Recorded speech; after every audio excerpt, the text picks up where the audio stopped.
I've seen you inside this coat. I run till I know you.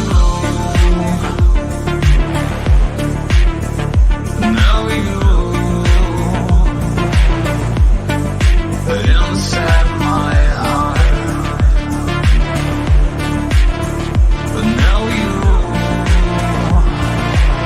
I'm still searching for you.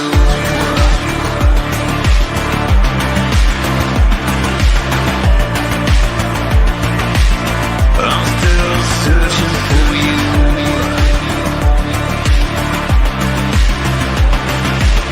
From dirt to the sky, I'm still searching for you.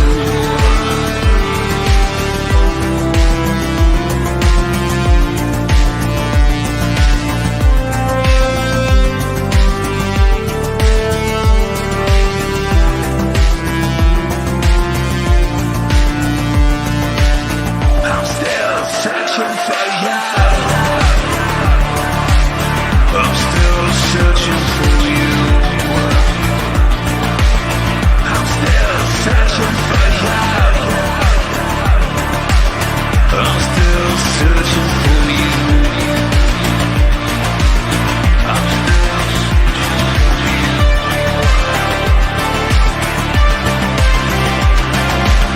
From dirt to the sky, I'm still searching for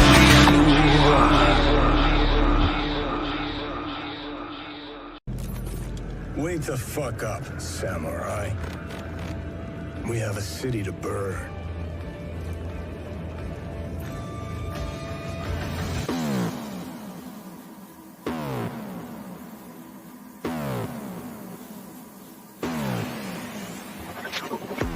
You disgust me. Who gives a shit? Go on. I made it the fuck up. I'm dead. I'm dead. I'm dead. I'm dead. I'm dead. It's glorious. And I run.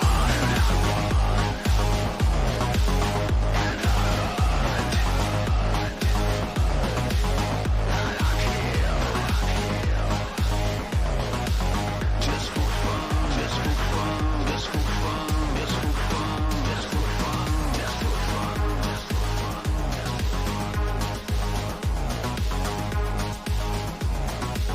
Just for fun, just for fun, I'm sorry. I couldn't resist. just for fun, just for fun, just for fun, just for fun, just for fun, just for fun, just for fun. Hey, everybody out there in YouTube land. It's your T-shirt historian here with a gang of friends. How are you guys doing? I'm pretty Oh. good. Yeah, I wasn't sure you was talking to the audience or like us, so I'm good. Thanks. I address everybody in the room. No, pretty good. Pretty good, other than being sick. You're sick? What? You don't still have the coof, do you? Oh, that's what I have, yeah. Still? Now, yes. It's just a couple of days ago I got it. It's Oh not that man, long. I thought you had it for a while. Oh, no. I'm sorry, recently dude. got it again. I recently got it again, but I'm a lot better now than I was for a couple of days ago. Stop licking door handles. Yeah, Yeah, right. But they taste so good, man. must be what it Honey is. on it, put some honey on it and all that. It's delicious, Treacle. Delicious Yeah, no, door I handle was- licking. Time a few months ago, it sucked. Yeah, no, I was at the Deadpool and Wolverine premiere before the premiere. So a big event. So Oh, after that's when I got the coof, because a lot of people, someone probably had it, and I think a lot of more people got infected by the coof. that's wonderful. Yeah, those Yeah. big outings will do that. Yeah, but it is what it is. It's I'm a lot better, and it goes away. So Yeah, it does. the It worst does. part is over. Yeah, it sucks. I just hope you don't lose your sense of taste and smell like I did, because No, it's back. Oh, is it? Oh, yeah, 'cause mine never recovered fully, so it's still messed up There we to go. this day. Think I should be all set now. Yep. Hey, yeah, that sucks. That sucks when you lose the tasting buds Yeah. and smell. That's so annoying, especially when you want some good food and just like, why can't I taste anything? And then you just put more salt or something on it. Nothing, just Yeah. nothing. It's just nothing. So looking through stuff today, we don't Did we lose really have t-shirt? anything. What? No, What? What? I think What? Like- I think Ironcast's having issues. You're having issues, Ironcaster. I'm here. I can't hear T-shirt now. Yeah. You we can't hear all me are here now. for you. We are all here for you. No, I'm definitely here. You can hear me.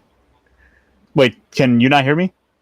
I can hear you. We can hear you. Okay. We can hear you well and nice. We can also hear I started pushing buttons behind the scenes and on my end, and I'm like, oh no, I couldn't hear anyone, so I had to go fix that, and then I come back, and now I just can't hear T-shirt. I'm like, what? No, What's I. going on? Oh, well, I'm not important anyway. You're not deaf yet, man. You're not that old yet. Ironcaster's turned into a boomer. Right then.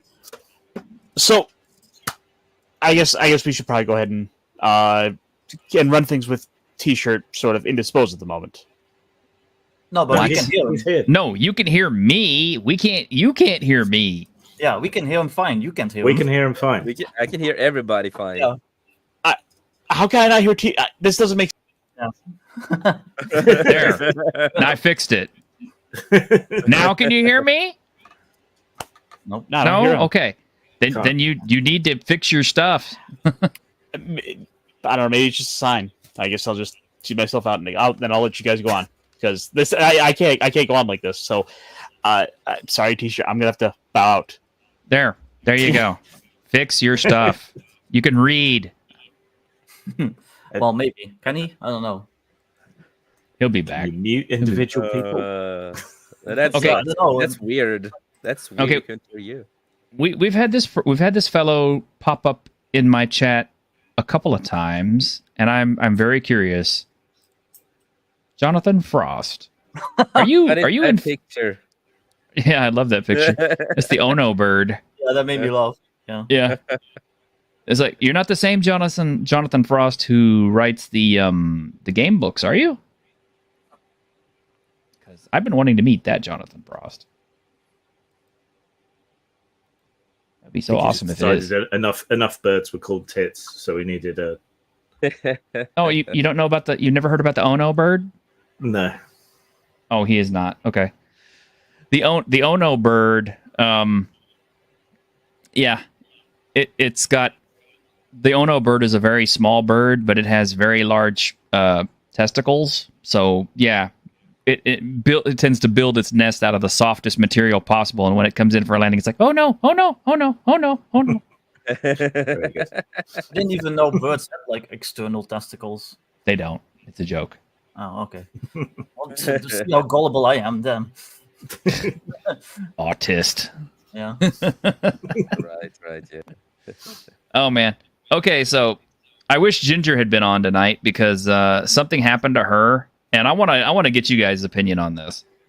So Okay. she has a post up on X, and it says, "Game Shop DM. I would invite you to play, but I don't really feel like running a session 0. So if you want to observe our game, that would be cool. Also, there's no place to bring you in because we paused in the middle of combat last time." Does that sound like a load of crap, or is it just me? Yeah, a little bit. Because I mean, seriously, it's like somebody rolls up to my game and they want to play, unless there's something about them that I don't like, or they have a reputation or something like that. I'm gonna say, yeah, man, just build your character at whatever level, and I'll find a place to fit you in. Yeah, wrap up the Exactly. combat and then figure out a way to introduce them. I don't know. Yeah. Yeah. Yeah, not that hard. Yeah. So, to me, it's it's like I told her, I said, man, that sounds like that dude was just making excuses because he didn't want you in the game for whatever I reason. mean, she is It a sounds woman. like Let's be honest. So. Yeah, it might it might just be a case that it's a woman and they're like, oh no, women can't play role playing games. It's like no, or it they might take be it. that Oh, never. might be that they feel that their group is full and they don't want an extra player, and yet they don't know how to say no. Yeah, that could also be it. There could be many reasons. It's just There could be many reasons. Hey, Carlos changes. Fish. Could be a lot of reasons, but still I sounds don't know. weird. It does sound very excusey though. I mean, if that was the case though, wouldn't you rather just come out and just say, "Hey, I'm sorry, our group is really big. Otherwise, I'd invite you in," instead of making all these sounding excuses. sketchy. Yeah, instead of sounding sketchy, just be honest. Like if that's the case, Yeah, I think mean, that's just kind of like modern culture, though. People are just afraid to speak their mind too much. I don't know. is that what it is? Is like, are people just afraid of being confrontational and direct? I think so. Some people probably are. They shouldn't, but better to be honest. It's because they've never been It does lead to punched. trouble. They've never been punched, but we can fix that. Yeah. You can give them my number, and I can give them a little punch. And once you get punched a few times, you figure out, it's like, okay, well, I can take it. You live, you survive, you get stronger. That's right. There's not enough information. Can't tell whether they're being a dick or not. Yeah. Yeah, no, that's the thing. Just sounds weird, but we don't know the situation, the case. Trying to get Ironcaster to come back in, see if he can fix it. I mean, just leaving and coming back might fix it if it resets his Yeah. StreamYard settings. I guess. I mean, Does it? Yeah, because I don't think you can individually mute. At least if you're like, does he have like additional access to StreamYard? Is he like, does he have? I mean, access to your own tissue? I do external recording stuff with StreamYard, which I could probably turn that off. That might be the problem because he may be low on disk space. But it's weird. Never experienced that on StreamYard. No, Just me either. experienced a lot of other weird stuff, but not Yeah. that. yeah. But anyway, The biggest problem with StreamYard that it sometimes can shut itself down and disconnect from stuff. well, this might be a very controversial topic, and I'm not really one big on controversy, but I do gotta call something out whenever I see it when it's not a good thing. I don't think. Grim is awesome and looks really good with that beard. Oh no. I mean, yes, that is also awesome. But in the Olympics, in the Olympics we had a boxing match where we had a transgender person fighting with a woman, and as you might expect, the transgender person beat the shit out of her.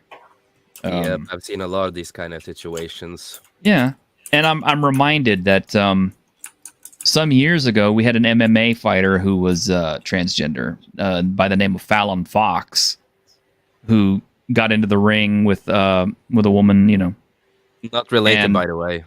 No, and no, I mean it's like Fallon basically hit this girl so hard is like he fractured her skull.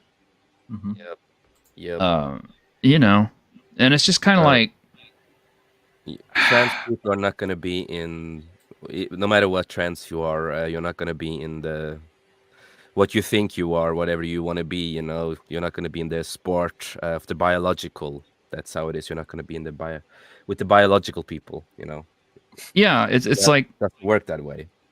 It's a weird area. I like trans people, I support trans people, but at the same time, it's like I'm just not sure about on the sporting front because there's a very definite. Yeah, I mean, and it's not just still different. The bodies are still different. Yeah. No matter how much hormones and stuff you have that you're using, you still are biologically what you're born, and if you're born a man, you are automatically stronger no matter what. That's just how the bodies are, no matter what, if you're trans or not. I think there's just certain realities that you have to accept. I'm disabled in real life. I've had to accept certain realities about my body and like stuff I can and cannot do. And I think being trans is the same way. It's like, I'm sorry that you have to go through all that stuff. I'm sorry that you were born in the wrong body or whatever. But there's certain realities attached to that. And yeah, just have to deal with them. Exactly. You have to deal with that. It's the same thing, if you're a transsexual and you are gonna, go to the doctor, you still need to say your biological gender, what you're born, because you need to get the right help. You can't just go in and say that I'm this, and you will not get the right help. Yeah, doesn't work that way. It's just that we're seeing a lot of trans athletes are just blowing through a lot of the women's records. In not just one sport, but a whole bunch of sports like powerlifting, swimming, boxing, MMA, various wrestling, various other things. And I'm just kind of like, I am sad to say, if you want to have these, if you want to be part of these sports, you have to be in the league with other trans people. They people who are male to female, and and it's only male to female. If you are born a man, if you're born a woman, you need to do the same, just the other side. You have to do it that way instead. I know it's the harsh reality. It's sad, of course, that's how it works, but that's just how it is. Just to get to terms with it. Yeah, and I've actually spoken to trans people about the situation, and even they're kind of they're in the middle on this one, because they're kind of like, yeah, we kind of see the point too, but it depends on the situation. I'm not sure how to handle it. Yeah, no, my ex is trans and all that, and he agreed with a lot of this kind of stuff, like this is wrong and all that kind of stuff. So heard him talk about it a lot. Yeah, I mean, if someone transitioned really early or did go through the puberty blockers thing, then you won't have gone through a male adolescence. And then you could maybe argue that there's some kind of parity there. But the trouble with that is that you need to go through male puberty to have enough muscle mass and so on, to have the operations and so on. So, taking those pills and whatever, needles, whatever whatever you use these days, it's, if you're a kid, it will harm the kid too in a lot of other ways, because they are not properly grown and their body is still growing. So there's still a lot of problems. There are cases where if you do this, kids will die. And you talk about operation, that is a fact, because the thing is that if you're born a boy, and if you start really early on hormone blockers, etc., your PP might not even grow, so you can never take the operation to have a fake vagina down there, if that's what you want. Yeah. So it's tricky, because you want to be accommodating and you want to be welcoming to people, and yet you're running up against real physical differences here. You're running up against raw biology. That is the thing. Which is then denied, and then if you disagree with that, then you're a bigot. And it's like, okay.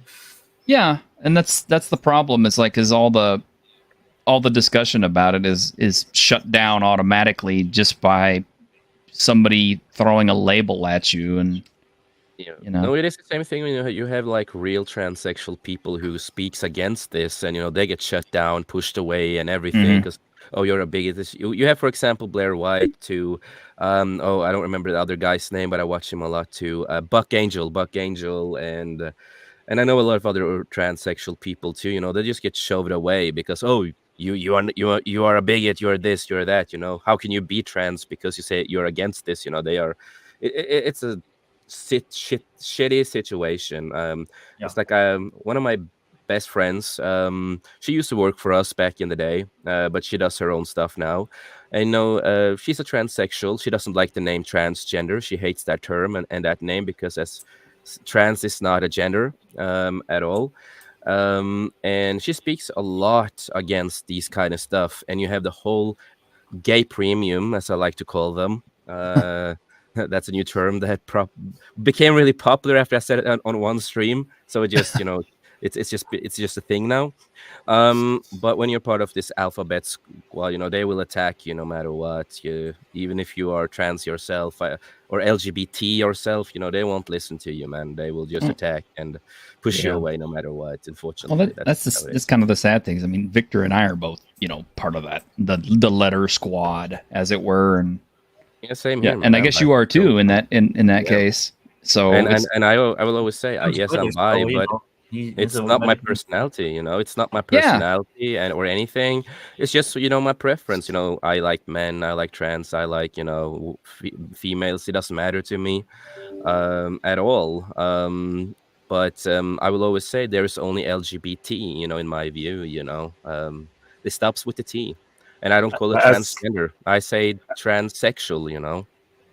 as the token heterosexual, I think I should be put to the top of the progressive stack for this Yeah. stream. No, but So I should get to speak British, first. so oh, okay. you're British, so you're just automatically included in the LGBT. You're just- Okay. The B stands for British. Yeah. Britsexual. British this- or this- Negus, gay people. Now this is something I can actually get with right here, and it's something I think is going to become more of a factor as we go forward. But Malwinia says it's promoted transhumanism, defying nature, and I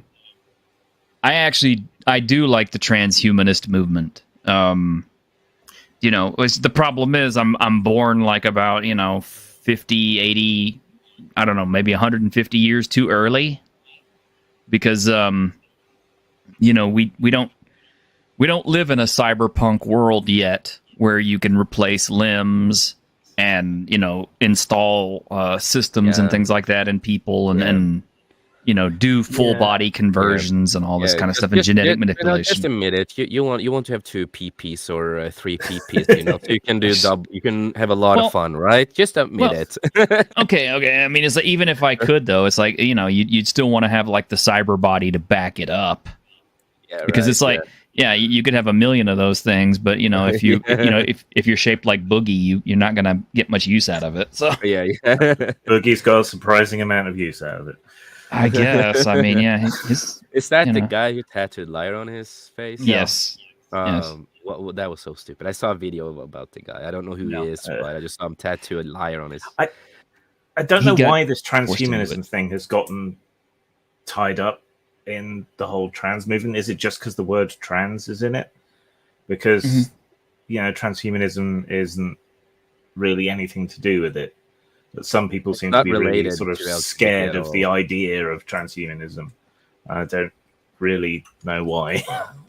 Yeah, no, if I lived in the future, of course, I want to have a cyborg body and mechanics on me. Of course, I live in the future, right?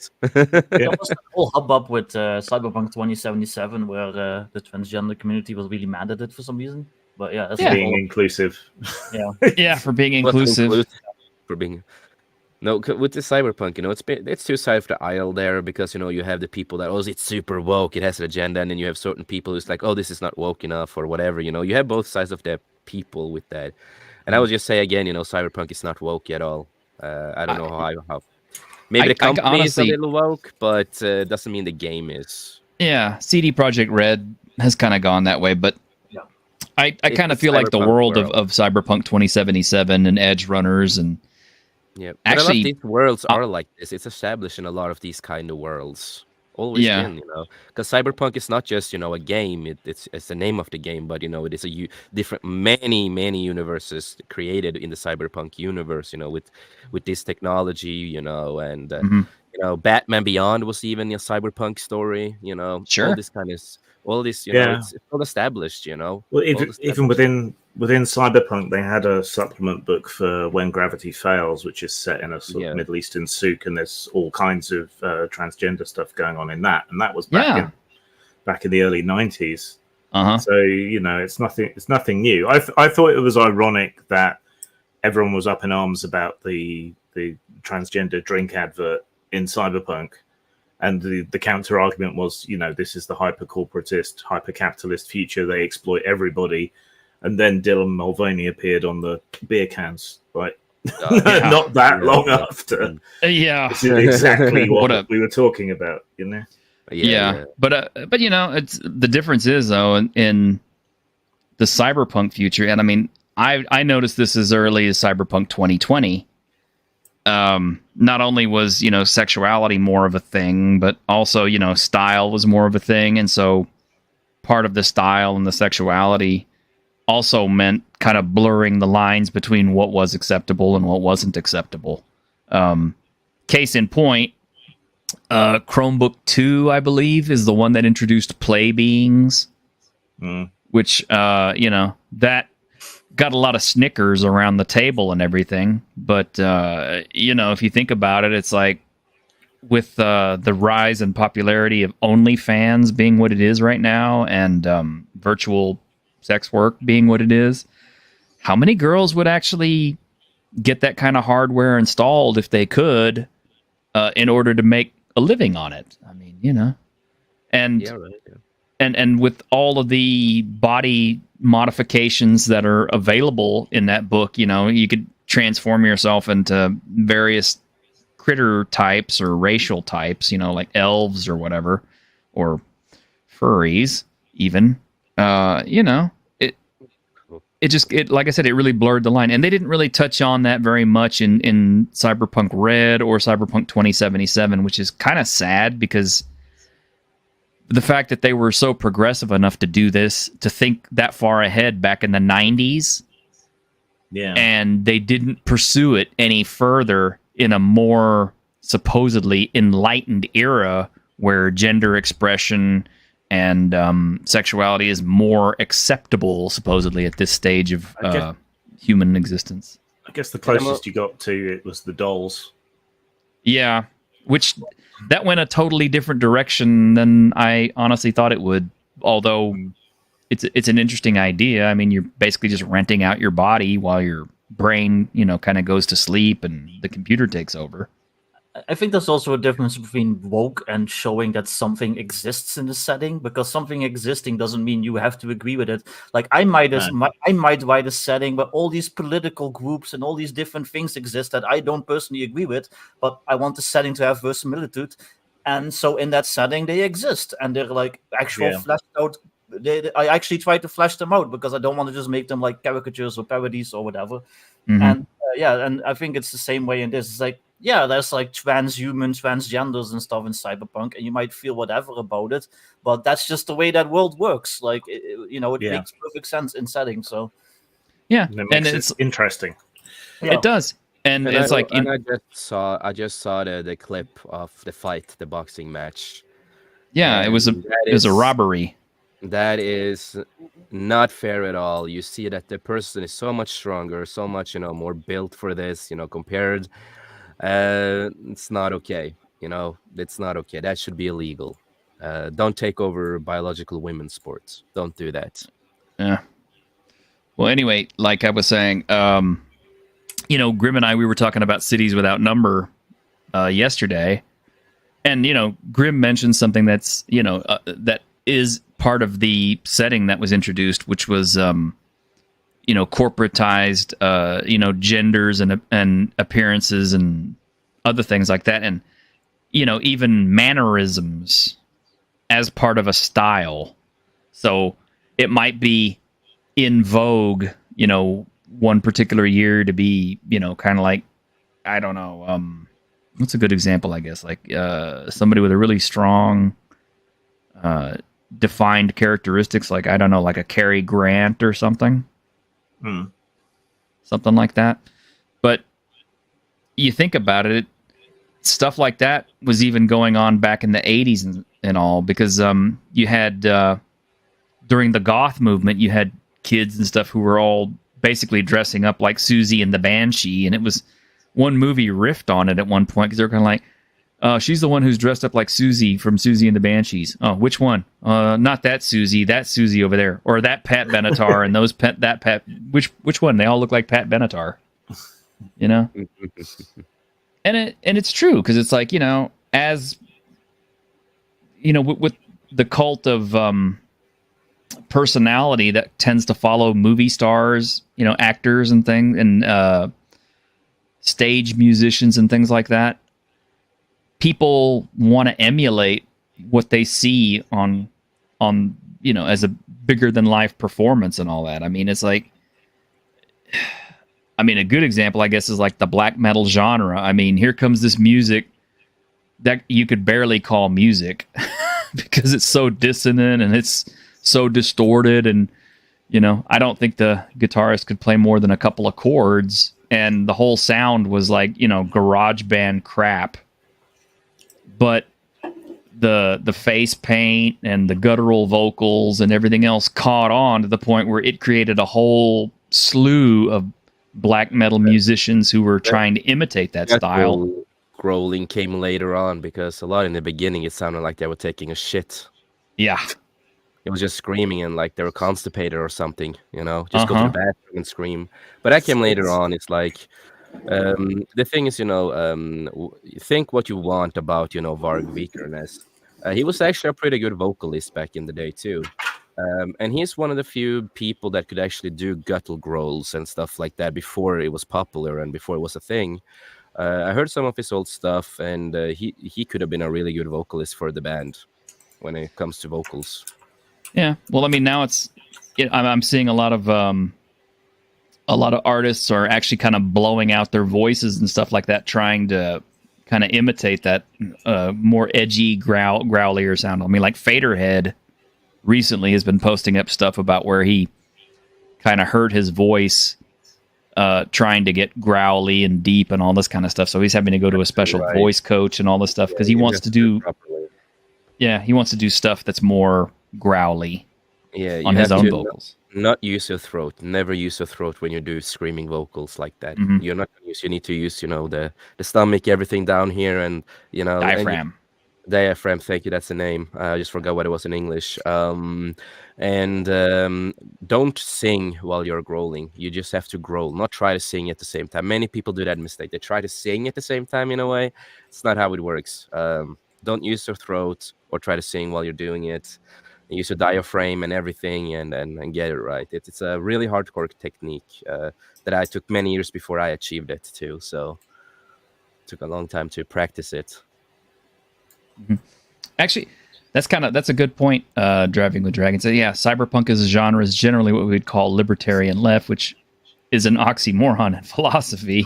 I would take an issue with that. It takes a hardline capitalism bad corporations evil stance, but reflects a hedonistic techno atheist social view as the default social progress. I don't even really think it's capitalism bad. I think it's just like capitalism taken to this extreme is bad. I think there's a difference there, but yeah. It's to me, cyberpunk seems to me like the whole aesthetic is this kind of like hyper corporatism taken to the next level where you can monetize anything and you will, and it doesn't matter how big or how small or how ridiculous it is. I mean, it's like one of the features of the game that I think a lot of people overlook is if you just stop and listen as you walk, as you're moving through the night city streets, you're constantly bombarded with advertisements and glowing neon and stuff being shouted at you from all different corners. I mean, it's just so much noise pollution and so much sight pollution. And I think that's actually a really good representation of what a cyberpunk future would look like, because everything would be corporatized, everything would be monetized, commoditized, advertised, and just pushed to the edge of human senses. So basically, we're already living in the cyberpunk future, just without any of the cool shit. Well, kind of. I mean, yeah, it's like Raven Wolfgar says. Yeah, basically, it's YouTube ads everywhere. Yeah, but we don't live in a cyberpunk future yet, just because there are still places you can go and get away from it. There's still some limitations. Yeah, I mean, it's like most of the town I live in isn't that bad. I mean, yes, there are billboards everywhere and they are digital, but they're not yelling stuff, and they're not to the extreme where they just completely steal your attention away from what you're doing. And actually, I hate to say this, but buildings these days are so ugly and so, same. I think when we lost a lot of that Populux aesthetic that was popular back from 1955 to 1965, because we lost the visual interesting shapes, it's made a lot of businesses and stuff look very bland. I would even go further than that. I would say when we lost like Art Nouveau and Art Deco. Yeah, Art Deco was something else, and Art Nouveau also. It's weird though, because sometimes if you go form follows function, if there's a certain beauty to functional objects, that are built to be efficient, but then other times it's really ugly. It's like cars basically all look the same because aerodynamics works that way. So you can kind of understand why that happens. But just that ideal of efficiency overrides everything else, and that's part of the same sort of hyper-capitalist thrust you get in Cyberpunk. Yeah, it's like I remember years ago I read the Sin City comic book back when it first came out, and this was way before the movies. And in the comic book, Violent Marv, he says all the cars look like electric shavers now. Yeah, and that's never been more true than it is these days. It's like I'm watching this viral video of this car accident, and this woman is absolutely beside herself because she keeps screaming that she just she spent all this money rebuilding this car, and the car in question is this crappy like late 90s era Mustang, and I'm just kind of like, you're getting upset over that? Like I could see you losing your mind if it was like a classic 60s Mustang or even a 70s Mustang, but a 90s Mustang? Who rebuilds a 90s Mustang? Maybe it was the first car. It's got some kind of emotional attachment to it. To be fair, 90s is over 30 years ago now. I mean, people were building like 60s cars in the 70s, so... Yeah, but those cars were beautiful, though. And I mean, it's like, you look at those today. I remember the dumbest thing I ever heard, was, I used to drive a 64 Impala way back in the day. And it was my first car, and I used to drive it to high school. And I had a girl in high school who looked over at me one day, and she was just like, "Why do you drive that old car?" And I mean, the way she said it was just like, it was so put down. And I'm just kind of like, this thing's a classic, right? And I said, half the kids in this school would kill to have this car. I mean, yes, they're all Mexicans like me, but I mean, still. Yeah, no, I'm not really a car guy in that kind of sense, but I hate electrical cars, and I always will say, if you have a Tesla, you are, and if you call yourself straight, you are you are in the closet and you're gay if you have a Tesla. Done with the case. Is that right? I'm just gonna say, Memnak, Håkon Didriksen, I know you have a Tesla, and I love you, but you're in the closet. You have a fucking Tesla. You're gay. Fair enough. Driving and Dragons. A lot of people build 90s Mustangs because they can make cheap power. Okay. I didn't realize that was a big thing, but I never saw a 90s car as being a classic, It just doesn't seem like one, because... Yeah. Over here, by law, a classic is anything over 25 years old. So by law, a lot of 90s cars are classics here. Well, I mean, it's like I drove an 86 Cutlass Sierra for a while, and it was really hard to look at that thing as a classic because it was like a classic piece of crap, I guess 97 Daewoo. I guess the 90s is when the pod car really kind of came in, where everything became this kind of smooth shape. Yeah. Because prior to that, you had boxy Volvos, you had wedge-shaped sports cars, you had even the Opel Manta, which is kind of a joke car. It looks incredibly stylish compared to the stuff we have now, But then you kind of hit the 90s, and then... Yeah, I don't know, man. I find it hard to think of anything, past I guess the 80s as being something that's a collectible or something that's a classic, We definitely have ended like the 90s nostalgia era. Like, that's been the thing for a while, I think. I mean, there were some cars we had back in the 70s and 80s that aren't made anymore that are kind of like classics. Like, you can't find Scouts anymore. I mean, that most people haven't even heard of those, but I grew up with a friend who had a Scout, and that was a neat little vehicle. And pretty popular, but not popular enough, I guess. And who could forget, the DeLoreans that never got mass produced or anything, but they were super popular if you could afford one, even though they were kind of crappy. Certain movie. Yeah, that helped. Yeah. Is the Cybertruck the new DeLorean? I mean, if they did like a Back to the Future like sequel and they make a Cybertruck into like the time machine, that would be pretty funny. Yeah. I don't know if the Cybertruck really is. I've actually seen one up close, and I'm honestly not impressed. I mean, it's just once you get over the initial appearance of it, it doesn't look all that special. I mean, and plus I know they have a lot of problems right now. I mean, and they'll work those things out. I mean, people keep drawing a lot of attention to all the stuff that's wrong with them, but you always have teething problems the first couple of years of any kind of a new model. Once they get all that stuff worked out, they'll have a decent Cybertruck, but at the same time, it's kind of like, does anybody really want one? Is the demand for it that high? And there's not much demand for electric cars in general, as much as there's like wishful thinking. And it's like, oh, by 2035, all cars are going to be electric. I heard recently that like all these car salesmen over here, they have like they don't even accept electric cars anymore because nobody wants to buy them. Like, so they won't accept trade-ins for like electric cars because they know that there's not going to be any new customers for them. So yeah, my dad gas and diesel. Sorry. My dad, when he was alive, we were car shopping, and he knew more about cars than I did because he was a mechanic. So we went out looking for cars, and I desperately wanted this Honda. That it was a hybrid, so it had a battery and it also had a gas motor, and it was already a few years old. And my dad just flat out told me, he said, "No, do not buy this." I said, "But it's a Honda.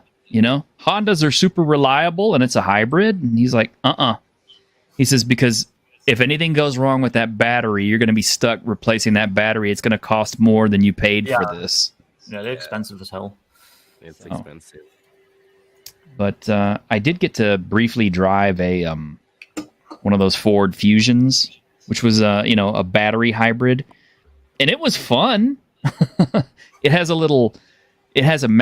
a system on those Ford Fusions where when you brake, it grades your braking. So like if you are, if you don't slam your brakes, if you ease your brake down, it'll grade you higher because you get back more energy return.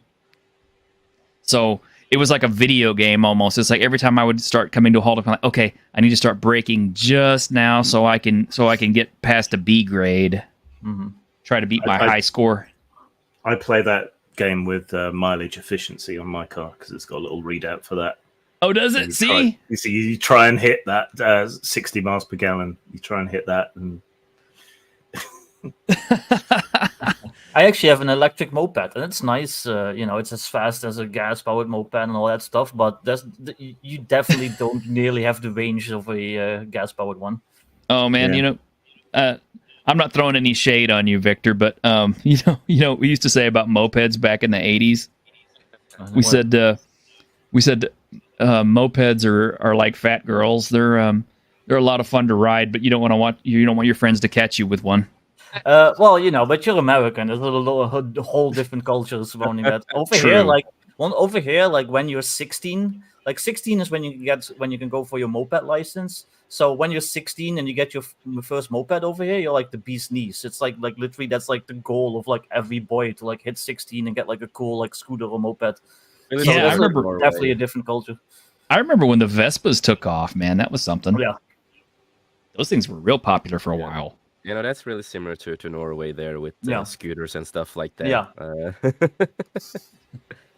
And our country is actually built like our infrastructure is actually built for that stuff. Like around here it's like you have to have a car, and you definitely gonna want an air conditioner for the summertime. I remember most of my friends had a scooter and stuff like that. I never had one because I thought it was gay, but but I never needed one either way. So yeah, I always lived so close to the city. Yeah, kind of switching topics a little bit.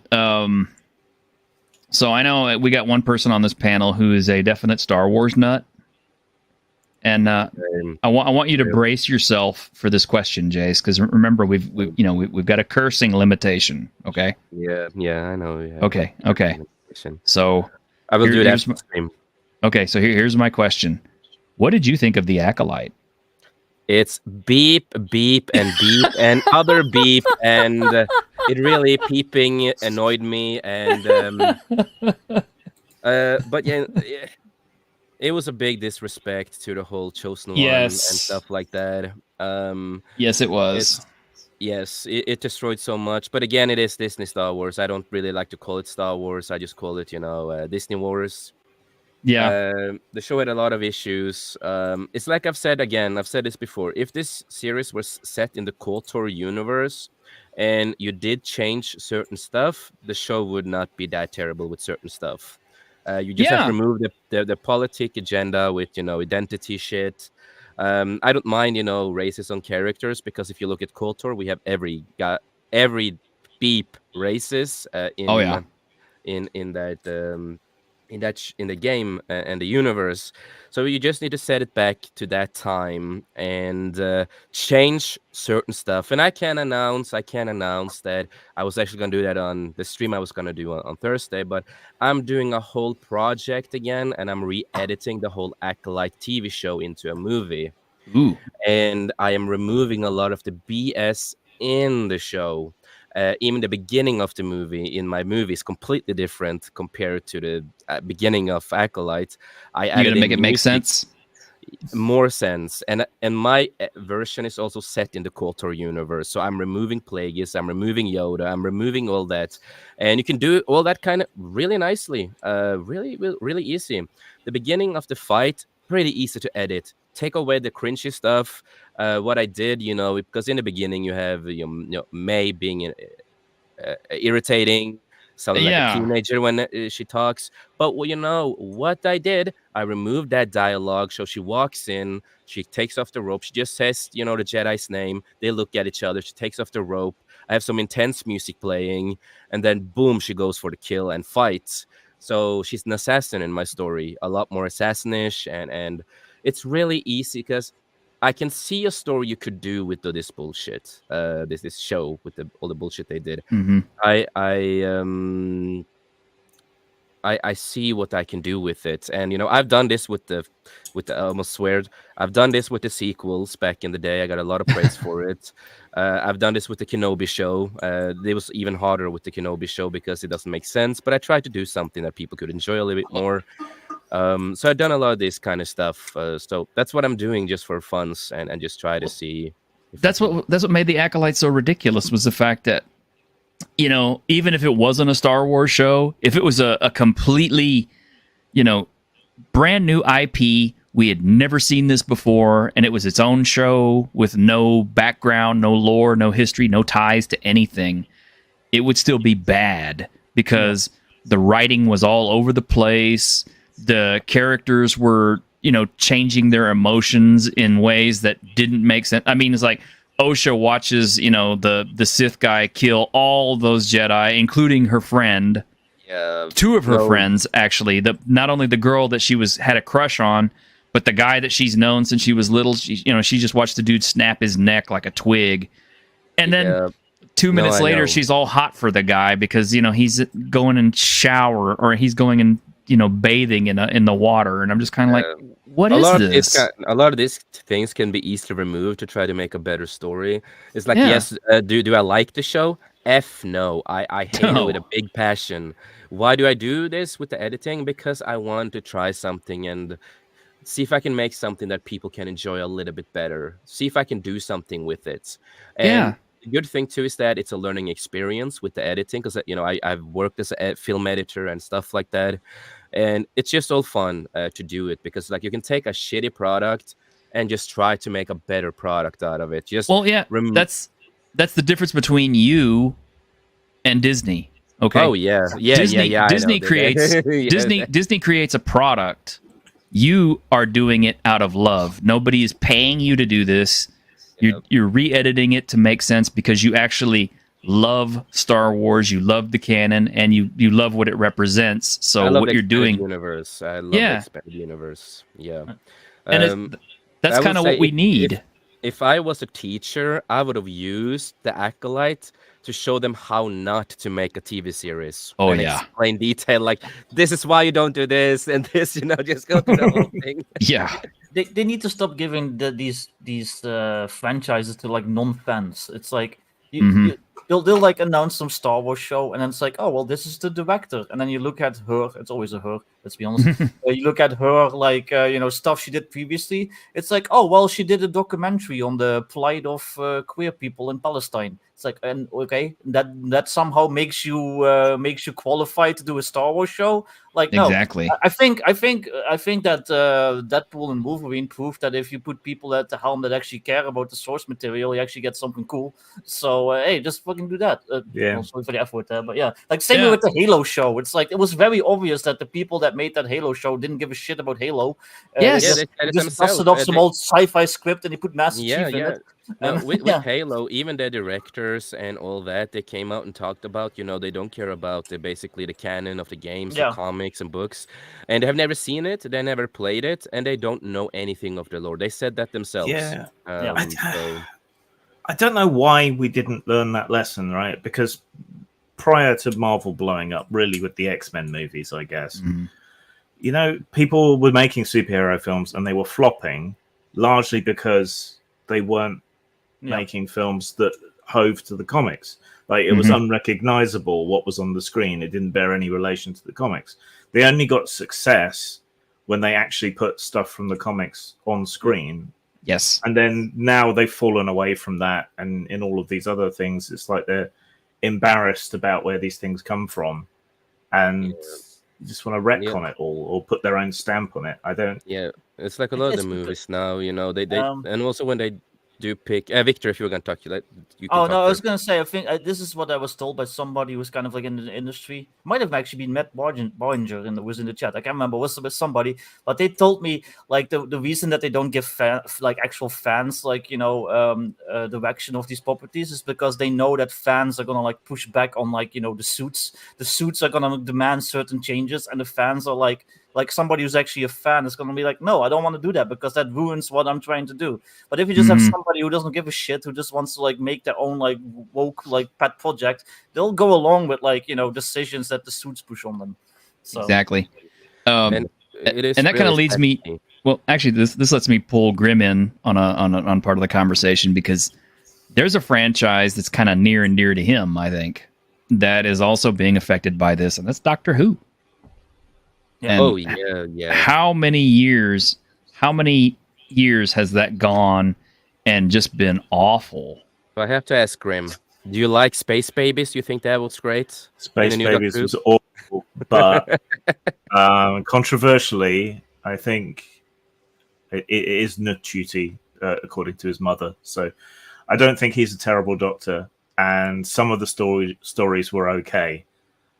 The ones that weren't written by Russell T Davies, mostly. Yes. Because he is... so when he brought Who back, right, that was great. It was fresh. It was new. He was kind of hemmed in a bit by the sheer scale of the heritage of the show. But when now they brought him back this time, they've kind of given him free reign, and he had all this Disney money, and there's just nothing to restrain him. Like, before he quit the show, last time, he was getting way too schmaltzy and melodramatic and overdoing it. And he's come back almost at that same too much sort of level. Yeah. But this was a definite improvement over the previous 2 seasons, I think. Well, people act like people hate the show now because the main actor is like a black gay guy, and it's like, no, they hate it because it's just badly written and it's overly woke. If it was like handled like Doctor Who was always handled back in the olden days, like, from 10 years ago. And he just happened to be a black gay guy who's the Doctor now. I don't think many people would have an issue with it. If you Doctor did Who is also a organically, faithful, don't so- don't push any agendas or anything in there, but do it organically and just have a proper storytelling that fits with the character. Then you have it, none of us care that the actor is black or gay, whatever. We don't care about that. What we No. care about is the storytelling, and It's kind of unfair to the actors and that they choose, because they make so much of the marketing about their identity. Yeah. And I swear they deliberately piss people off in order to get buzz. Yeah. But long term, that's no sort of business plan. No, well, the actors themselves do it too. So it's not even just the marketing; it's the actors themselves. They relish in that stuff.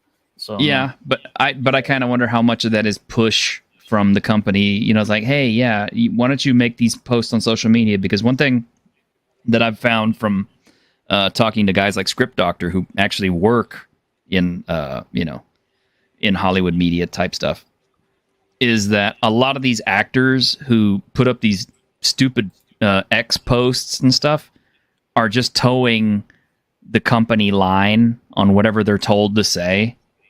And that's why they come off looking so stupid whenever it's like, real fans look at their stuff and go like, are you dumb? I would say some actors are stupid. That's why I separate the actors from the characters. Mark Hamill, I'm looking at you, for example. But sometimes you have to do that because some of the actors, they are just stupid. And some of the things, I think is set up by the corporations too. Sometimes, of course, it really depends, in my opinion. But it can go either way. Some of them are just. I almost used the R word. I'm not going to use it on your stream, but. Please. They are just effing R, sometimes, and sometimes, they will get money, they just like money, so they will do anything for money. Some actors are like that too, of course. Well, of course. I mean, and I understand there's a need to eat. Everybody does. Everybody has bills. Everybody's got stuff they've got to pay for. No, I will call them a weak something when they are like that, because have your own mind and be honest and don't sell yourself out, because when you sell yourself out, you're losing me, man. Then you're part of the problem. One of the things I think that's kind of a big departure in the Doctor is, I mean, okay, now granted, my favorite years are still like the Tom Baker years, but I mean, I saw the Doctors who came after that. I didn't so much watch the ones before, like Pertwee and Hartnell and all that, but or Trout was good. Yeah, they were all good. They were all good. And his son's cool as well. I like pretty much everything his son's in. But the thing is, it's like the Doctor really never came off to me as a sexual creature to begin with. I mean, he's just kind of asexual. He just kind of, he always had hot assistants and stuff, but it never. Yeah. He never really formed that kind of a relationship with it, and it seemed healthy because it was kind of like it showed people that, hey, you can actually have, men can have female friends, and it doesn't have to be a sexual thing. So and it's perfectly okay. That's not exactly true, because there was a sexual frisson between Tom Baker's Doctor and Romana. That was different, though. That's two Gallifreyans. She was a Time Lord. Yeah, that's two Gallifreyans. So, it was there, but only between them like that. And otherwise, you had, Tila and Perry and others. So, that was something for the dads. That was what you always put in a show like that, so that the dads have something nice to look at while they endure their kids' sci-fi show. He's like an eldritch creature. He's so above humanity. He takes like a human form and stuff, but he's like so above humanity. Him sleeping with humans would probably, like other Time Lords would probably look at him weird, like he was like like doing it with a dog or something. Yeah, exactly. He's like a fairy lord or Merlin. Like he's those archetypes. He steals people away. Yeah, he's set apart from humanity and human emotions. So. That's why it's really been strange to see, doctors who are getting actively engaged with people in that way, especially now. because it's just kind of like that throws me off a lot because it's a big change of character. Or that their real life personalities, or not personality, sexuality, so is somehow like important. It's like, okay, like I'm supposed to care that the Doctor's played by a gay guy now. How does that impact the character? Because he's supposed to be an asexual being. Exactly. What about asexual representation? Yeah. Well, I mean, you had it. You had it all those years, pretty much. That was asexual representation, and guess what? Those are considered the classics. Those were the good stuff. I think my friend kind of put it the best.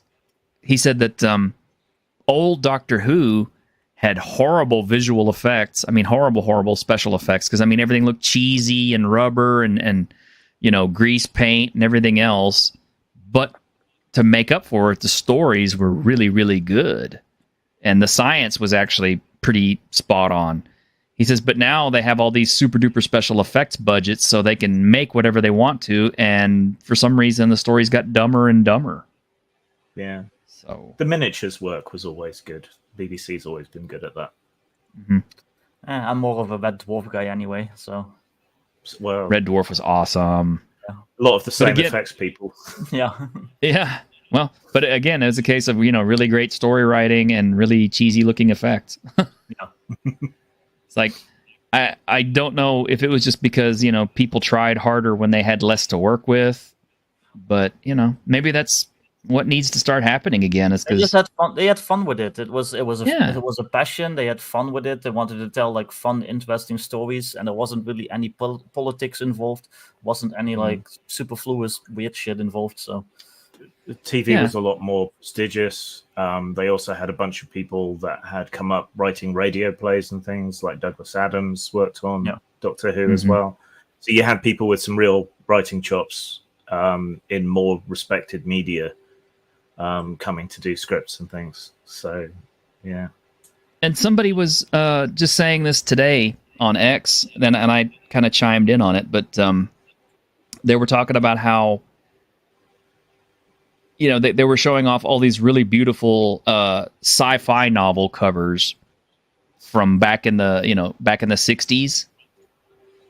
And, he was saying, how the stories were so much better and everything else. He said, I don't know what's, I'm paraphrasing. He said, I don't know what happened. It's just like somehow when we got to outer space and we found out what it was really like and how difficult and how long it was going to take us to actually be able to travel to other worlds and colonize other worlds and all that, we just kind of lost interest in it. And I said, yeah, it just seemed like, back in the 50s and 60s, as the heyday of sci-fi, because space was seen as a wondrous, marvelous place where there was an infinite number of possibilities. There was as many possibilities as there were stars, and we theorized all these different things for the future.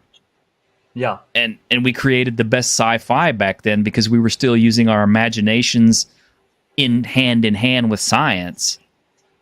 But yeah, ever since we kind of slacked off on all the space programs and everything else, it's like, nope. How many people actually really watch rocket launches and stuff like that anymore? I mean, nobody really cares. I mean, I remember back when the space shuttles were still going up, and it's like, yeah, okay, well, nobody cares. I mean, the only time people got interested and curious again was, unfortunately, after the Challenger disaster, because then everybody was worried it was going to happen again. I think it's also because there's been a stagnation. Like, it's like, people were expecting we would be on Mars and stuff by now. I think all of the developments is stuff that, like, unless you're like a mega nerd, you don't really care about. It's like, oh, we invented a better telescope. It's like, I don't care about telescopes. I want to go on Mars, So, I mean, the exoplanets are kind of interesting. Yeah. But I mean, it's like people have forgotten like basics of space exploration and even space travel and what it's like to actually be out in an atmosphere. They've taken stuff for granted. I mean, like the Acolyte had a fire in space and it was burning like a Well, campfire. it's happened before. It's happened before in Star Wars, before Disney. It has been fires in Star Wars multiple times. So I'm gonna give it that it's a little bit overreaction on it. Was it stupid the way they did it? Yes, but It's pulpy. It's like whatever. It's been happening. It's Star Wars. Spaceships make noise in space, and they bang up like they're in an There've been a lot of- atmosphere. Think about Phantom Menace. What happened with R2D2 when they went out to fix the ship. It was burning and everything. It was so they have done it before, even in the old movies. So it's not the biggest problem. It's just the way they did it didn't quite make sense. It was like a little weird with the context and the way they made it.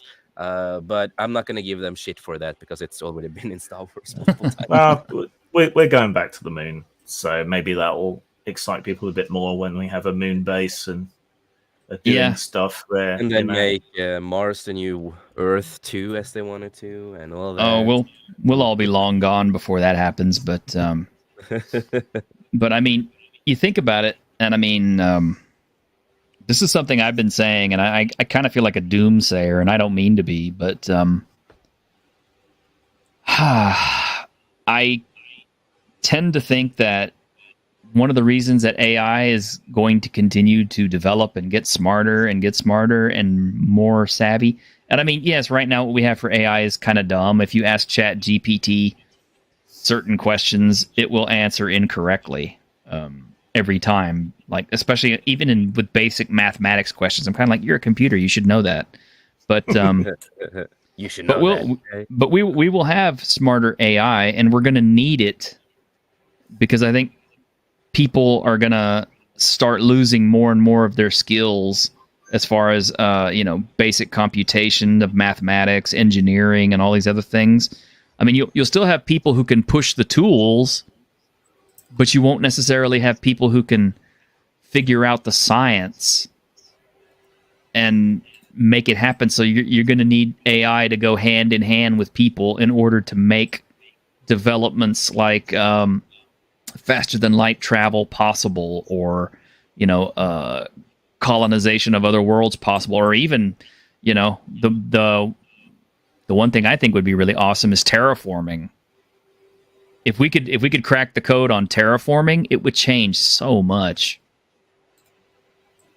But I don't know. Maybe, like I said, maybe I'm just being a doomsayer. And well, AI is kind of dying back a bit now. All the investors, all the venture capital are like, this isn't producing a return. And it's massively expensive and energy hungry. We don't like this so much. So we might be about to see a big contraction in the whole AI thing, like we did with crypto and monkey images. Ethereum. Yeah. And that's the sad thing. It's like once we get hyped up on things, but once people stop being able to make money on it, the interest shifts away from it, seems like. Yeah. Which is kind of sad, but, development of science and technology shouldn't just be about money, but unfortunately it is. Yeah. Well, it's because you need money to do that stuff. Like, Sadly. You need equipment. Yeah. Yeah, you just got to find a way to make profits off it. Well, I mean, you got guys with billions and billions and billions of dollars. I mean, all it takes is one or two of them to just start investing in that direction, which is kind of why I do still kind of like Elon Musk, just because of the fact that, he's trying to do something with space, and Sir Richard Branson was trying to do stuff with space. So, yeah, and Amazon, of course. Are they doing anything with space? Because as far as I know, they're just creating terrible Lord of the Rings parodies. They are, so that they can fire the Lord of the Rings series into the sun. I think that's that's the focus of their rocket research. Yeah. I don't know. That's going to be terrible. But I'm still looking forward to watching it. Huh? I ain't going to watch it. Like I didn't watch the other one. I didn't watch the first season. I'm definitely not gonna watch the second season. Well, What series? The Rings of Power. No, thank you, no. I don't watch much anymore. That's the sad thing. Like I was talking with about this with my friend the other day. It's like take like any like random year in like the 80s, 90s, maybe up until like the early 2000s. You would have like 4 or 5 like blockbusters a year. You would have like good series and all that stuff. Now it's like I'm happy if there's like a good movie like every 2-3 years. Like what I mostly watch now is mostly Asian TV. You know, South Korean, Mm-hmm. Japanese stuff. That's mostly what I watch. You know, a lot of anime too, of course. But right now, I'm watching a great series on Netflix, Sweet Home, South Korean TV show. Oh, I know that one. Yeah, I haven't watched it, but so good. It's so good, man. I've seen parts of it. Oh, it's so good. I heavily recommend it. So happy I started watching it, and I'm gonna start reading the webtoon also because that's how it started. Was a webtoon, so I'm gonna check it out. Yeah. So it's fantastic. But that's mostly what I watch. There are a few stuff that I'm gonna watch. You know, that's. I am a little bit worried though. I love Rebel Moon, and I get shit for it all the time, but I couldn't give a f about it. For me, you know, I just loved the 2 versions that came before. I'm really excited this Friday about the big one. With both of them, yes, part 1 and 2, director's cut, and a lot differently. And they just started the radio drama that I heavily love. The first episode was amazing. No, again, why I love it, you know, I love the story. The story drove me into the world. I love the world building. I love the characters. I cared about the characters, and the movies inspired me to do more filming again. You know, get back more into film again, and inspired me to write again and do new stuff. So, it's like I said, you know, if the 2 new Rebel Moon movies, if they have everything that I want in that movie, we can drop the tentacle scene. We don't need that.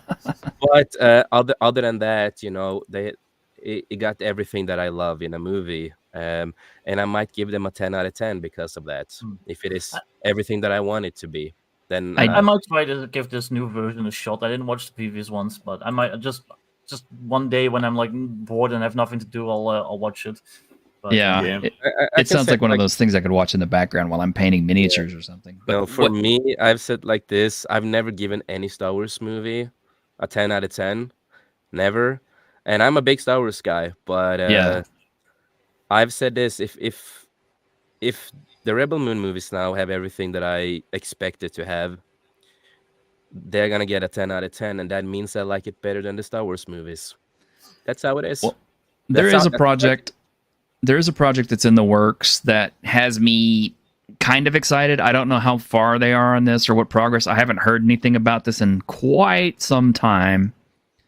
But one franchise that I think kind of redeemed itself a little bit, and I always enjoyed from the very first film, is the Riddick series. Because I heard, the new Riddick movie. Yes, I've heard there's a 4 coming, and Vin Diesel will be back, and David Twohy's going to be doing it. You know, so I'm hoping it's good because it's like, first, Pitch Black was so good. Oh, it's one of my I loved that in the theater. So and then the second one was like, what? It totally made no sense. But then the third one kind of brought it back to what made it good to begin with. Yeah. I do agree. Like the second one didn't make sense, but I still enjoy it. It's fun, like space fantasy schlock. Yes. And the third one was pretty decent, and they went more back. But I'm really excited. I'm really excited for a new one. And Vin Diesel is the one who's in charge of basically everything with the movie. And it's going to be really interesting. I hope is it going to be successful? That's a question, because it's really an underrated series of movies. Yeah, and he's a lot older now. Yeah, but I'm excited to see what they're going to do with it. Me too. It's going to be fun. I'm going to give it a chance, absolutely. Yeah. Well, he gives a damn, right? Which is what we were talking about earlier. Yeah, he cares. Exactly about the character and the story and everything. So that goes a long way.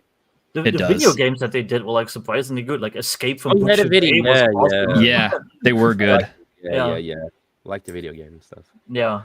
And another movie that I'm a little excited for, and I've talked about this, and I changed my mind on it because in the beginning I was really harsh against it and said a lot of shit about it. But I'm gonna give the new Crow movie a chance. Are ya? One, I do like Bill Skarsgård. He's a Well, great actor. that's just because he has the same tattoos as you. Yeah, I was about to say he looks like you do. Everybody says that. Oh my god, dude! Even my dad said it. My dad, when he saw the trailer, he sent me a picture Yeah. and everything. It's just like, have you gotten your money yet for the movie? I'm like, what the hell are you talking about? Like, the Crow movie. I'm like, oh come on, jeez, come on, everybody. You gonna put yourself on camera so people can see, or I don't have a camera at the moment. So. Oh well. And it doesn't, Shame. I've had that hairstyle. I have tattoos on my face and head. I get we both are European. He's Swedish, so No. we have some similarities, and we both have a little accent. I get it. But no. Again, my favorite movie in the whole world is The Crow. The first movie is my favorite movie ever. That was the only movie I've given a 10 out of 10.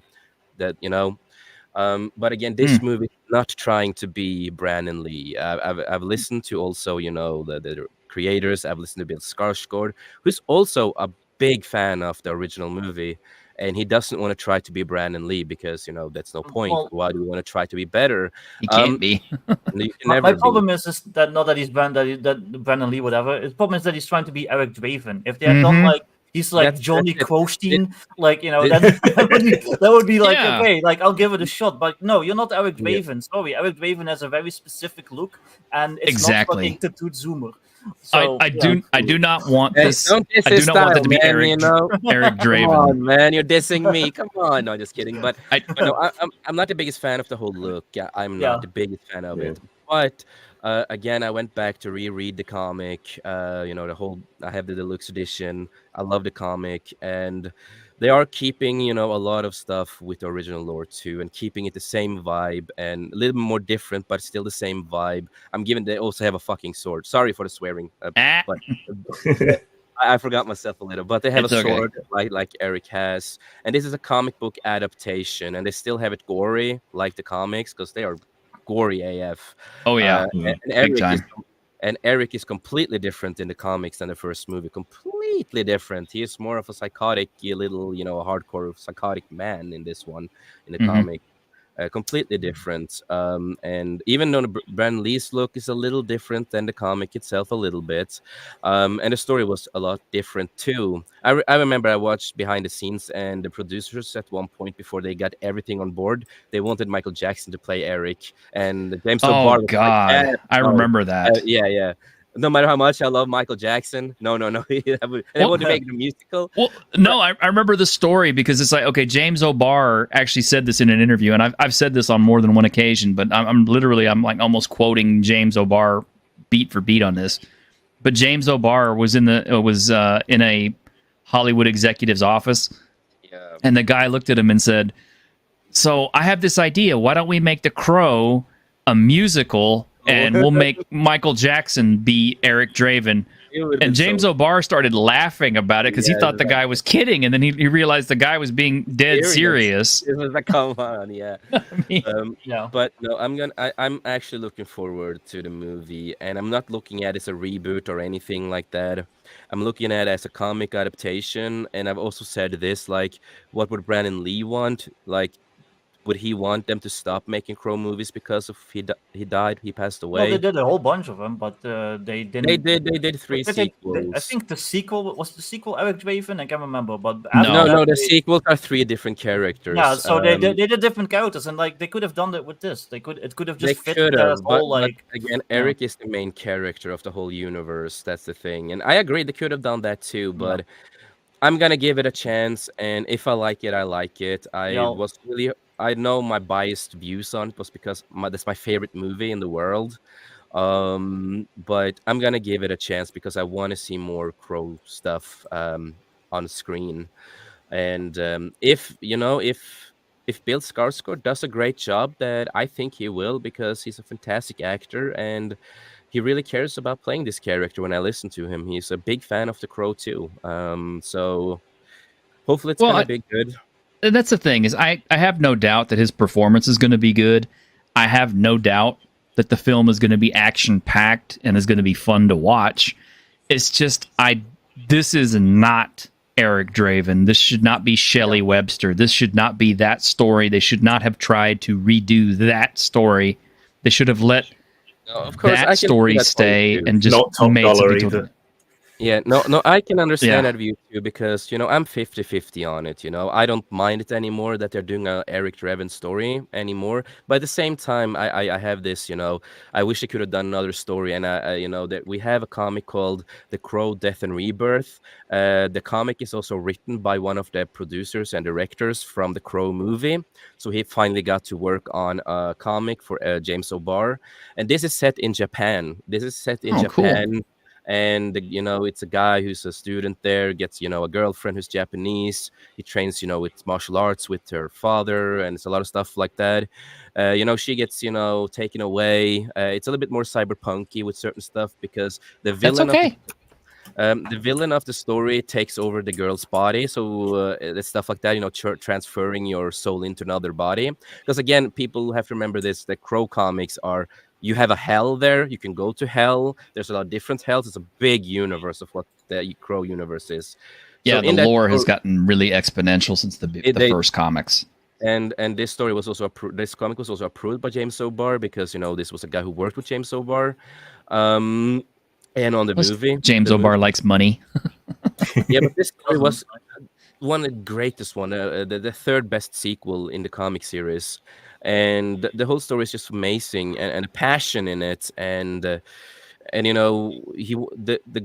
guy's girlfriend is trapped in hell because the monster in hell is he eats souls, so that's why he goes to hell to find the soul and save her, and they go up to heaven at the end. So it's like a big beautiful story with that whole thing, and I think that could have been a really cool idea to put on screen. And you could also put that in the same universe in a way with Eric's story and give a little homage to the movie with doing that story, because the writer of that comic he also worked on the first movie and was friends with Brandon and friends with James O'Barr. So you could have done that too, but I'm still cool. going to give this movie a chance either way. Well, I'll watch it when it comes to a streaming platform because it does look fun. I mean, it's like I'm still looking to try to find Furiosa streaming on something where I won't have to rent it necessarily. It was, but really good actually. I've heard that. I know about Everybody a has lot said of Furiosa websites. was good. I've already seen it on certain websites. So Yeah, no, Well, I watched it maybe last week, and it was actually really good. I really enjoyed it. Yeah, I do want to see it because I know everybody has said it's really good, and I'm kind of surprised, but I'm glad. It wasn't. it's really It wasn't. 50-50 on it. It wasn't. It wasn't a girl or boss movie. anything. Yeah, Yeah, Yeah, like no, she's I- competent for other people, and so. which the is most good. Thing, most of the biggest thing that annoyed me the most with the movie was just Chris Hemsworth. He just reminded me of Fat Thor again in a way. And Well, yeah, they gave him a red cape. They gave him I think he did a good job. It was Like, it looked like- Okay, sorry. he did a good job. It just annoyed me either way. It's like, oh my god, it just reminds me of Thor again. But I will say, I'm not a big Mad Max person, so I'm just going for what I've seen and what I know. I've seen all the movies, but I'm not a big fan. Interesting. I like the originals, of course. And a lot of it's 50-50 on if you like the one with what's his name again, Tom Hardy. Yeah. It's 50. Some people like the movie, some people I hate it. loved that one, yeah. It had its I thought- moments. Yeah, I thought it was decent, but I saw that movie before I saw the originals. But I thought it was decent. And Furiosa, it's not the best movie, it's not the worst movie, but I had a great time. I had a great time watching it. Yeah. I did have a thought the other day because we were talking on a previous show about bringing back old Max for a Mad Max film. Yeah. But obviously Mel Gibson's kind of persona non grata still. What if Hugh Jackman played old Max? Oh boy, Jackman. that would be good. Jackman. Oh, you know what? I can see it. I see can. it, yeah. Yeah, I think it would be all right. I mean, he's Australian, so Yeah. he's jacked, and as old as he is, he's still in really great shape, and I think he could do it. Yeah, I think so. But would too, it be in the Fury Road setting, or would it be like another reboot? I Well, I think it would be like a direct sequel to Thunderdome, like a closing of the arc, maybe a passing of the torch. Yeah.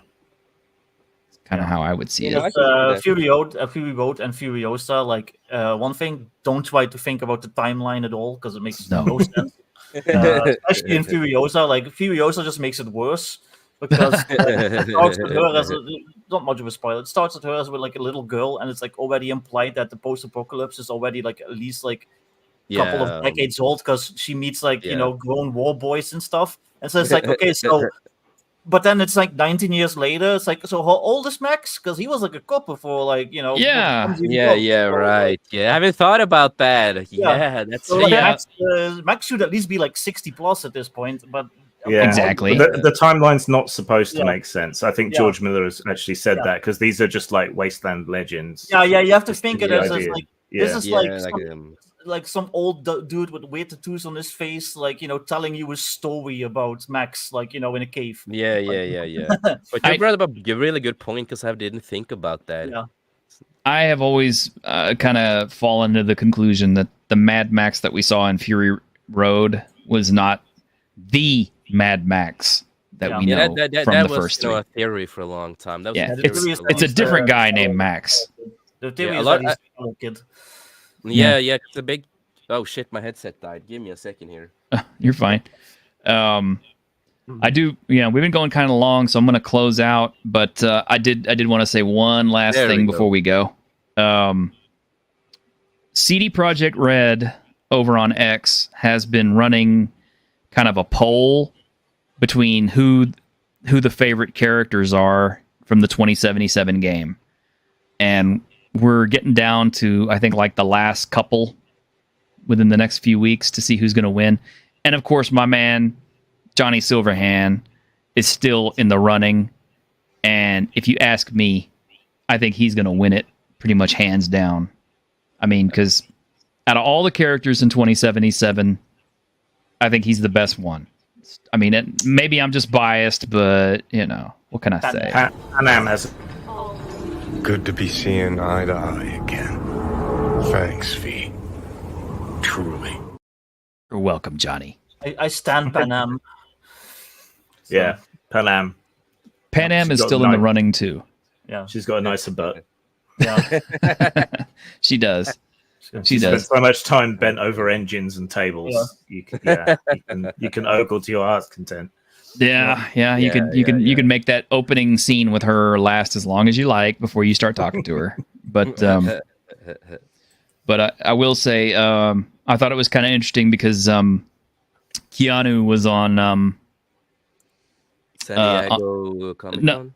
no, he was at one of these I forget the name of the guy, but he was on one of the late shows talking to him, and they were asking him about all his roles, right? And of course, he brought up The Matrix and all these other films. Yeah. But the one role he didn't bring up was Johnny Silverhand. And that really upsets me because if I ever got a chance to talk to Keanu Reeves at a con or whatever like that, I would tell him, just flat out, it's like, look, dude, I know that for you, John Wick or Neo is the character that really changed your life. But for me, it's Johnny Silverhand because I have 518.2 hours of Cyberpunk under my belt at this moment. And for most of that playtime, Johnny Silverhand was with me the entire time, making quips, talking to me, and just being my best bro. So for me, that is by far the best character because, we watch John Wick, it's a 2-hour movie or whatever, and it's over. We watch a Matrix movie, it's a 3-hour movie, it's over. 518 hours spent in the company of Johnny Silverhand. Yeah. And I'm a lightweight. I mean, there's other people out there who've got like 700 hours, 1,000 hours in Cyberpunk. So I would just talk to him about Johnny Mnemonic, just like really annoyingly, just like Batman's all this Johnny Mnemonic trivia and like just be like a really annoying nerd, and he's just like staring at me. It'd be funny. He probably remembers that role. I mean, the funny thing is, because of the Cyberpunk game, Johnny Mnemonic actually came back Yeah, as a show. I'll be honest, I actually like that movie. Like, I never Me too. minded it. I think it's cool. So They messed up Molly, but other than that, yeah, Molly Millions, wasn't good, but yeah. no. Yeah. Oh well. Can't have it all. Maybe they'll redo that one, or better yet. I almost hate to say it with the current Hollywood climate the way it is, but if you could get a really good studio that really took the material seriously, and you got William Gibson on board to write it and, be very closely associated with it, I would love to see Neuromancer.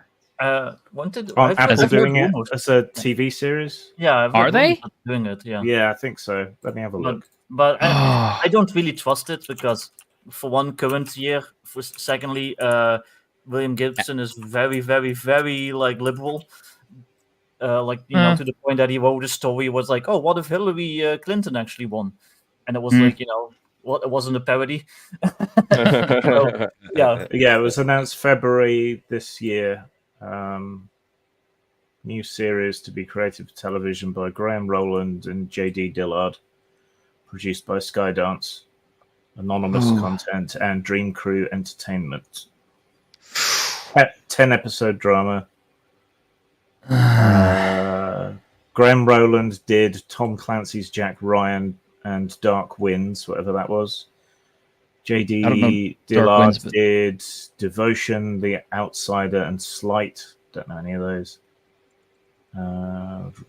Anything else? All I could say is you guys better not mess that up, because I know what you guys did to Foundation, and all the Asimov fans are pissed at me for that one. Who's the writer for the show, director, producer? Who are they? Because that can say a lot about the show. Depends on the people I just said and just closed. So okay. can't remember it. So Foundation started out strong and then fell away pretty quick. If they're limiting this to a 10-episode series, then that's the whole arc. There's a complete story in one go. Maybe it'll be okay. Mm-hmm. Yeah, we'll see. Yeah, we'll see. I'll watch it. I will actually get an Apple Plus subscription again to watch it. That's all I can say. Nobody watches Apple. That's the problem. Well, I did. I watched Apple Plus because I liked C with Jason Momoa. I thought that was a great show. Unfortunately, it was like the only thing to watch on Apple, because after I saw Foundation, I was like, yeah, there's really nothing else on this platform for me. aka post-apocalyptic Zatoichi. Yeah, that was such a good show. I mean, and Jason Momoa is so over the top. I mean, pretty much it's yes, I know he's really. I like Jason Momoa, but I don't really think he's a great actor. It's pretty much every role is Jason Momoa as this character. But that seems to be the style of every actor in Hollywood now. It's no longer a case of people transforming themselves to fit a role. It's a case of them altering the role to fit the person. Yeah. Someone was asking about Snow Crash. That's in active development on Amazon Prime. I was about to say, don't they have Snowpiercer? More like Snowpiercer is back. Yeah, the 2 new episodes are out by a different company. Yeah. Yes, it's a little bit different. It's a little bit different than the former seasons. Really filmed differently. The writing is the whole series. It's decent. I was really invested in it in the beginning. And no, I like it. I don't mind it. Yes, do we have LGBT stuff in it? Yes, of course we do. But they did it in a more proper way. It wasn't like forced in your face or anything. It's like, okay, it's actually good characters. In my view, though, at least. The 2 first episodes I saw for the new season, I can't say too much yet because I wanna delve a little bit more into it just to see if the story can hold up. I will just say the new filming method with the new group that took over the show. It's bad. I don't like the new way of filming, how they do it. It looks cheaper and a bit worse. But as long as the story and everything is good, I'm happy. Yeah, and I'm still enjoying House of the Dragon, and I'm still enjoying The Mayor of Kingstown. Those are fun shows. I'm actually really excited to see the next season of Tulsa King whenever it comes out. And where in the heck is my final season of Yellowstone? Dang it! I think the last show that I watched like all the way through was Shogun. That was a good show. Oh yeah, Shogun was freaking good. That was freaking good. It was really you freaking good. See, I had to think. I know. I know. It's Streamer hard. was that on? That was on FX. What Hulu? One. Okay. It was on Hulu. Or Disney Plus if you have that. Yeah. Well, Hulu is. I hear Hotel Cocaine is good. I need to watch that. Oh, I need to watch that too. But anyway, all right, guys. Shall we close out for the night? We've been going for quite a while now, and I know you guys are all on Euro time, so most of y'all are probably past your bedtimes.